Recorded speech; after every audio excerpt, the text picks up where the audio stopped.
War in Angola is one of the aspects of a huge African region under Cuban, East German and Soviet domination.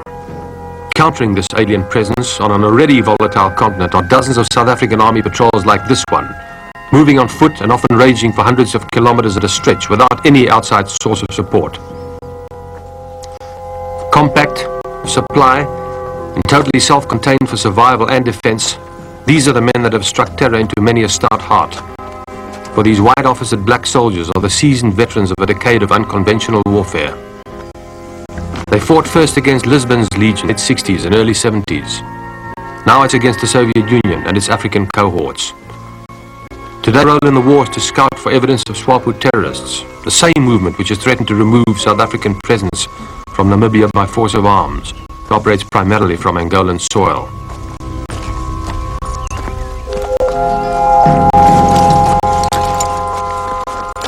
Much of the movement inside this hostile terrain is restricted to earlier and later parts of the day. Long experience has taught these soldiers that activity during the hours when the sun reaches its peak can be counterproductive. All consensually narrow down to the availability of water or whatever other liquid might be available. It's then that the major meal of the day might be prepared. Most times, this consists of standard issue food of the type that is universally known in South Africa's operational area as rat packs. Back at base, the pace slows noticeably until the next phase of the operation is reached. Officers and men of all races mix easily, their dress and demeanor reflecting bush life to which the majority are subjected, for this is an elite corps. On patrol, the men might be required to work in the same set of clothes for a month, without once being able to wash their face. Always, white officers and NCOs black their faces and expose parts of their body. Angola is a black man's country, where history has proved the white are transient, even though the Portuguese held it for 5 centuries. We are now in South Angola, a country that the Portuguese often term Terras do Mundo, the land at the end of the earth. It's here where the South Africans have taken the war to the enemy. They send in search and destroy teams in order to take out Swapo terrorists. These people are preparing for an operation. We've caught them at the last moment on the ground, just before they're about to take off. Among them are quite a few illustrious war heroes, including one of them, Corporal Costa, who recently was awarded one of the highest medals in the South African Army, the Honoris Crux. He achieved his role in an attack several years ago, in which Captain Jules here is a 25-year-old South African Army captain, serving with this Special Forces team. And how long have you been in the bush? I've been in the bush now just over a month. And how do you live when you are on your own like that? Do you have support from the South Africans, supply? Yes, we do have support from South African supply. If we don't get support, we get our own food. What is that? Oh, we get some buck, which is kudu. And what do you do for water? We sometimes dig for it, and sometimes we can get it from the local pops, which we get, they call it the kashimo, which is... The availability of water lies at the core of every single operation launched by Africans in this region. Without it, no one would survive more than a day, for it's a sun-seared land by years of drought. The operation must bring in its anything else that might be needed, like food, ammunition, batteries for radios, medical equipment, and even the rare, like milk in cartons. Prior to the launching of the operation, all supplies are stockpiled, ready for disposal as and where required. Fuel too has to be taken in drums, enough to keep several squadrons of aircraft operational during a crisis. Like the rest, these supplies are taken in by helicopter.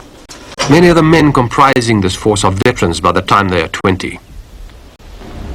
You're in the bush on your 21st birthday. Where were you when you turned 20? I was last year in the bush the same time, when I was 20, as well as last Christmas and New Year.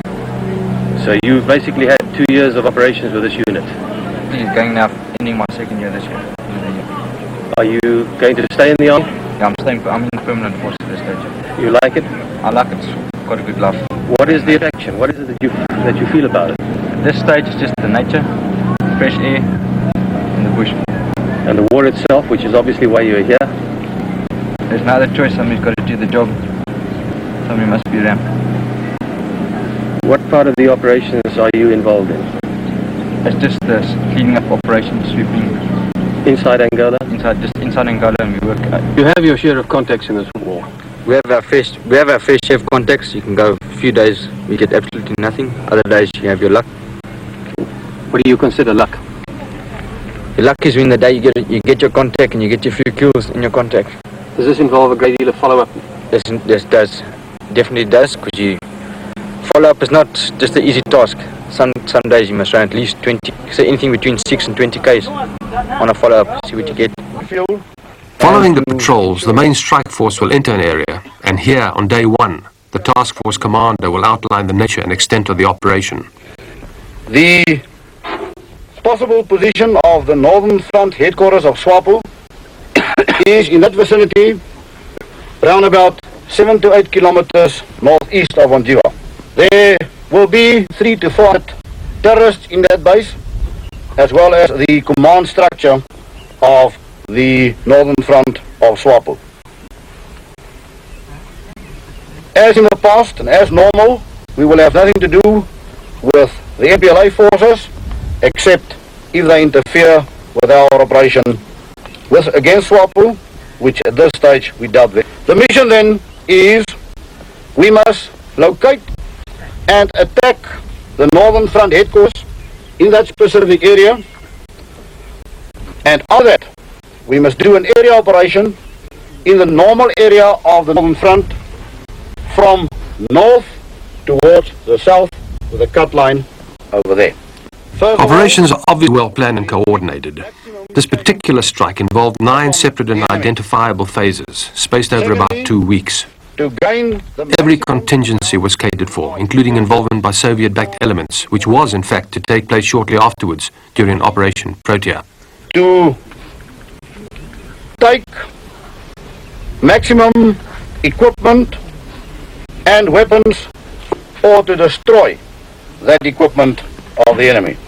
And then fourthly, to disrupt the command and control system of the Northern Front headquarters. Every war spawns its crop of surprises, or, for that matter, lack of them. Then the men wait.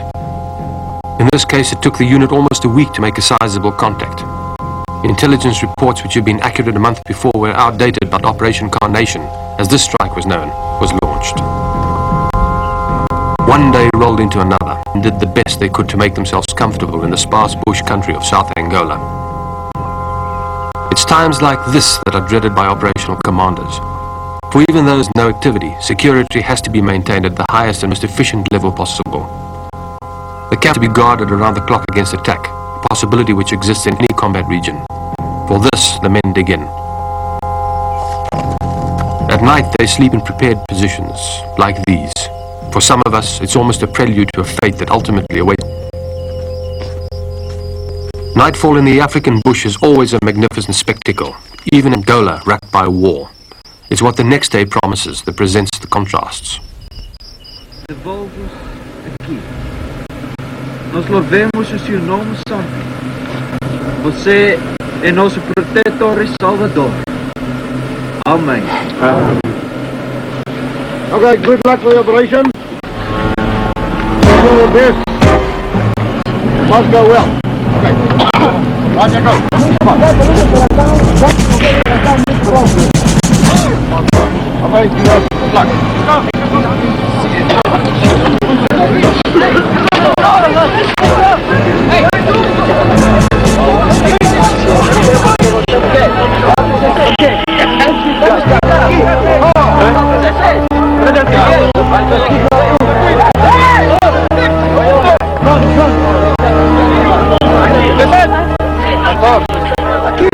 The first wave is airlifted out even before it's... The rest of the strike force, whether cleaning a rifle or just standing by, wait for the helicopters to return and the brief journey that might take some of them to glory or to eternity.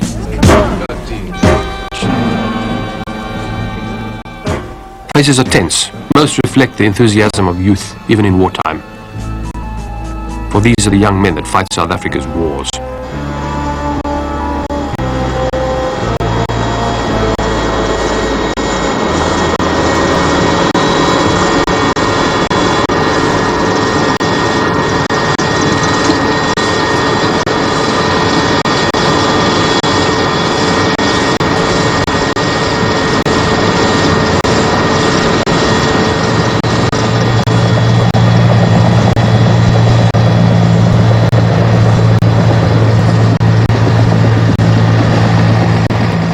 Divided into sticks, the men scattered to predetermined aircraft which will carry them to their destinations, and hopefully action. For though they might become a statistic in the course of the morning's events, few of these battle-hardened soldiers would hope for a lemon, as an aborted operation is colloquially termed.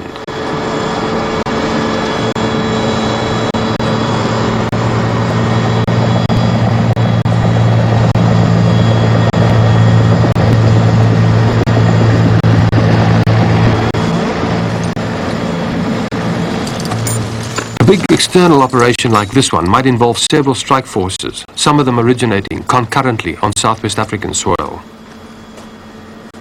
For many of the black troops, this is also a brothers' war, some fighting with, some against. And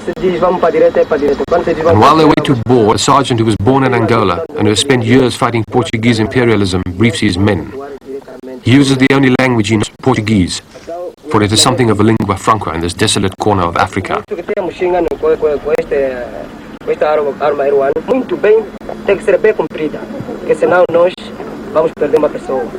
Like the others, these men are intent on action, for theirs is a war of deed, not of word.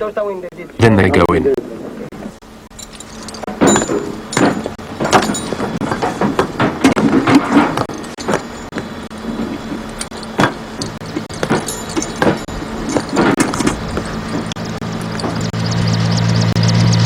From a dozen points on the compass, the strike force lifts off.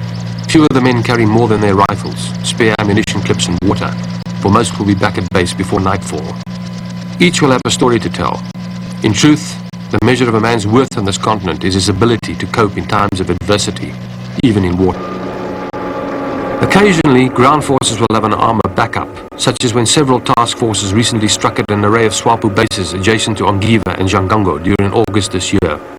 For this purpose, the South Africans have developed an incredibly versatile infantry fighting vehicle known as the rattle, the Afrikaans word for the fiery little African honey badger of Robert.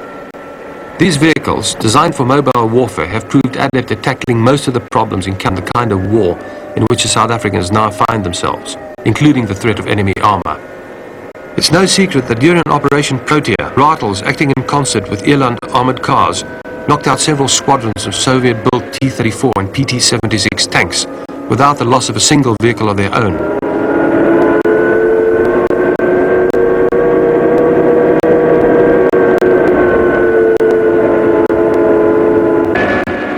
Multi-crewed and with a gearbox the size of the average Volkswagen car, the rattle can traverse any kind of terrain.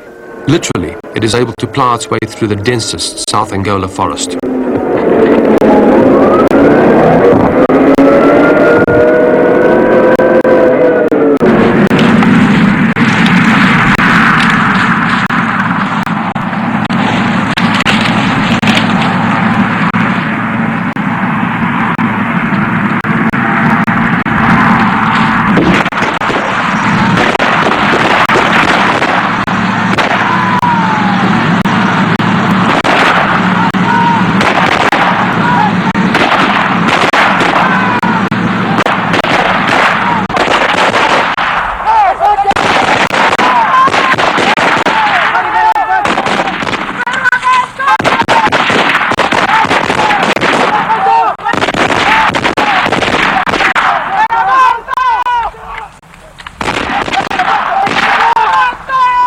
That attack occurred at sunset. We went in the following morning at first light. The sight that greeted us was awesome.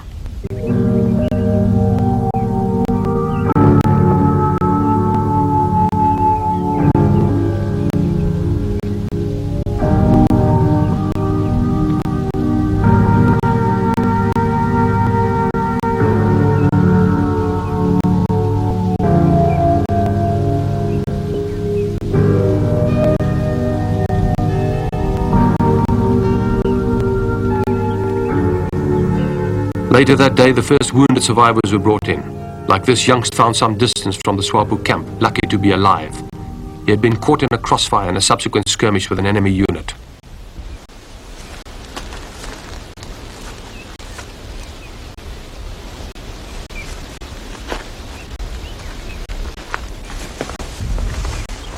Brought back from the brink of death by the unit doctor, who, like others in the Special Forces unit, is airborne trained for any activity, the youngster's condition was first stabilized. The leg was bound, and he was casevaced back to South African lines for treatment. The sweep which resulted from the initial contacts covered a vast area of open bush country.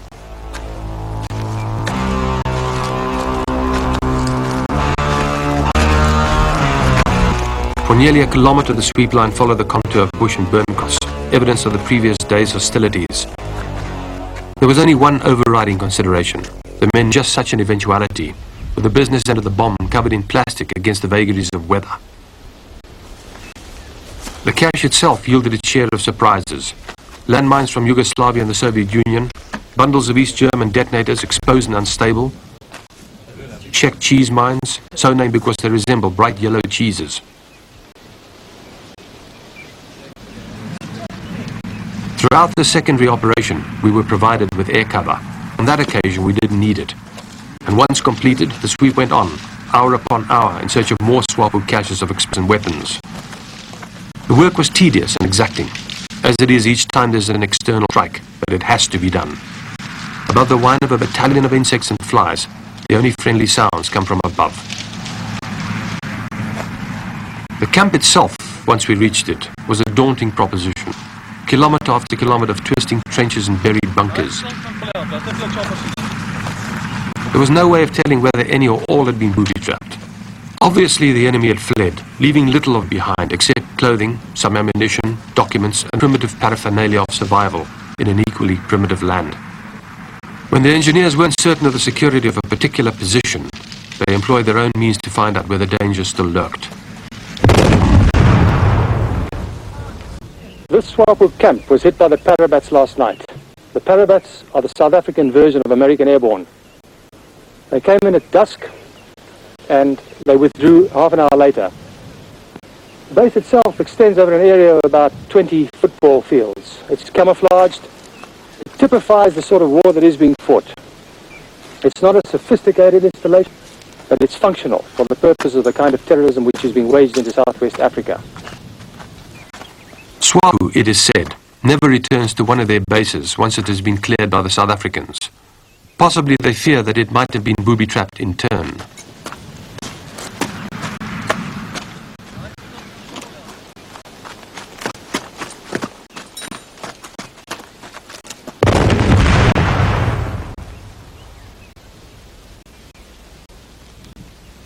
Every Swapo camp yields its treasures. In this case, dozens of boxes of brand new Russian 82mm recoilless gun ammunition of a type that is being extensively deployed in several insurgent-backed conflicts throughout the globe. These include Lebanon, El Salvador, Chad, Afghanistan, Cambodia, and elsewhere.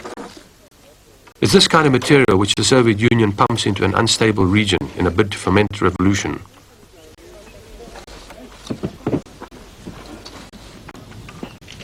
While the rest of Angola starves, these boxes, each one containing 4 bombs, and together conservatively estimated in value at the price of prefabricated cottage, have been transported through some of the most difficult country in Africa to be used in war.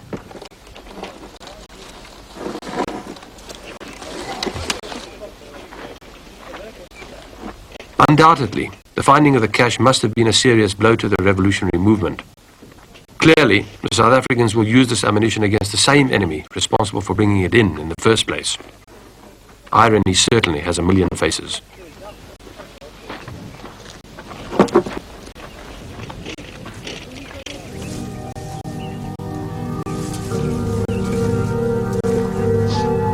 Not all of the war material is new. Some had been buried in the sand for years. These mortar bombs are not only they're dangerous, not the sort of weapon to use in a tight spot.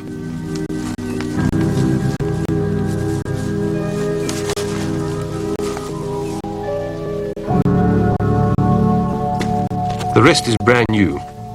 It's this material, complete with Russian markings, that will be airlifted out of this remote region. For to leave it behind could result in it being used against the South Africans at a later stage. For this purpose, a fleet of helicopters is employed, bringing in fresh troops, provisions and water and taking out the spoils of war.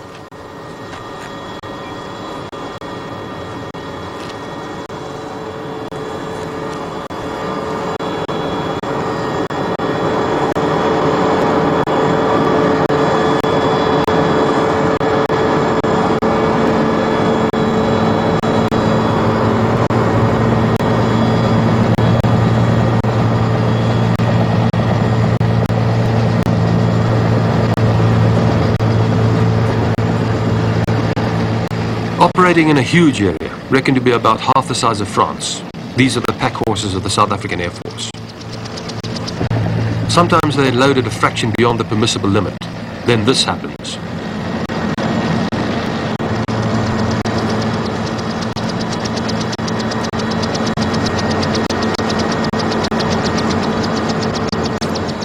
Loading begins, the criterion being more or less whether the chopper will be a lift-off with this heavy load of munitions or not.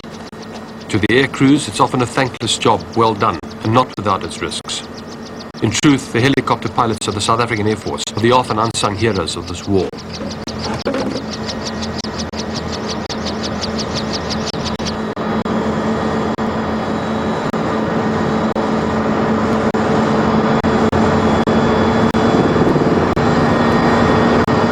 These are the men required to move when the time comes. A troopie might be wounded at sunset, 100 kilometers behind enemy lines. It's not even a question for debate whether a helicopter will go in or not to bring him out. That much is taken for granted. It's not unusual for some of these crews to work through the night during a crisis.